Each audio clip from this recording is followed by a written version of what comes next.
밝게 떠난 니마. 임영웅의 직업은 가수입니다. 트로트 가수죠. 한국에서 2021년 최고의 한 해를 보낸 임영웅에 대해 해외 팬들의 관심도 조금씩 높아지고 있는 가운데 일본에서는 임영웅에 대한 소개를 K-엔카 가수, 한국식 엔카 가수라고 표기하는 경우가 대부분이었습니다. 일본의 포털 사이트나 커뮤니티 등을 찾아봐도 임영웅, 괄호치고 K-엔카 가수, 한국식 엔카 가수라고 표기하는 것이 대부분임을 알 수 있습니다. 그런데 엄연히 트로트 가수인 임영웅을 K-엔카, 한국식 엔카 가수로 표기하는 것이 과연 옳은 것인지 의문입니다. 그저 형식상의 표기, 편의상의 표기일 뿐이라고 하기엔 좀 석연찮은 부분이 있어서 그런데요. 예를 들어 일본에서 한복을 한국식 기모노라고 한다면 어감이 좋질 않죠. 한복은 그저 한복일 뿐이니까요. 트로트가 한국의 전통 장르인지 아니면 엔카의 영향을 받은 아류인지에 대해서는 이제까지 견해가 상당히 엇갈려왔지만 최근 트로트 붐이 일어나며 재정립되고 있는 상황입니다. 지난해 매일경제신문에서는 임영웅이 보여준 한국 트로트, 원조는 일본 엔카일까?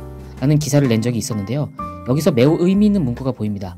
트로트에 대한 논문으로 미국에서 박사학위까지 받은 트로트 박사 손민정 한국교원대 교수의 말씀을 인용한 것인데요. 손민정 교수는 트로트는 전통적으로 가장 한국적 음악이라 할 수 있다며 엔카 아류서를 일축했습니다. 이는 일본뿐 아니라 서양의 영향, 또 유행하는 음악들의 특징을 수용해가며 계속 발전해온 한국적 가창이 바로 트로트라는 뜻입니다. 그러므로 임영웅을 K-엔카 가수, 한국식 엔카 가수라고 부르는 것은 정중히 시정되었으면 합니다. 보랏빛 엽서에 실려 향기. 목소리 좋다. 임영웅은 트로트 가수입니다. 한국인의 애환과 정서를 노래해왔고 한국인들의 가슴에 공감과 감동을 안겨왔습니다. 그의 노래에는 뭔가 다른 가수에서 느끼지 못할 설득력과 포용력이 있죠.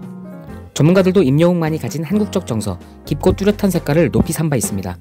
과거에 가수 노사연은 임영웅의 노래를 듣고 눈물이 난다, 제 마음이 너무 흔들렸다, 고맙다 라고 감탄한 바 있습니다.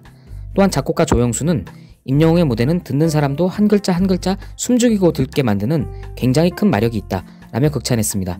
또한 한 가요계 제작자는 임영웅은 한국인이 현재를 살아가며 느끼는 고통과 외로움, 불안함과 우울함을 잘 이해하고 마치 이것들을 어루만져주는 듯한 가창력을 지녔다 라고 평가했고요. 한 작곡가는 임영웅은 심지어 팝송을 부를 때도 한국적 감정을 잘 녹여내어 공감을 이끌어내는 재주가 있다 라고 말했습니다. 이러한 가수 임영웅을 두고 K-엔카 가수, 한국 엔카 가수 라고 표현하는 것이 아무래도 못마땅합니다. 장유정 교수님도 과거 인터뷰를 통해 비슷한 말씀을 주셨죠.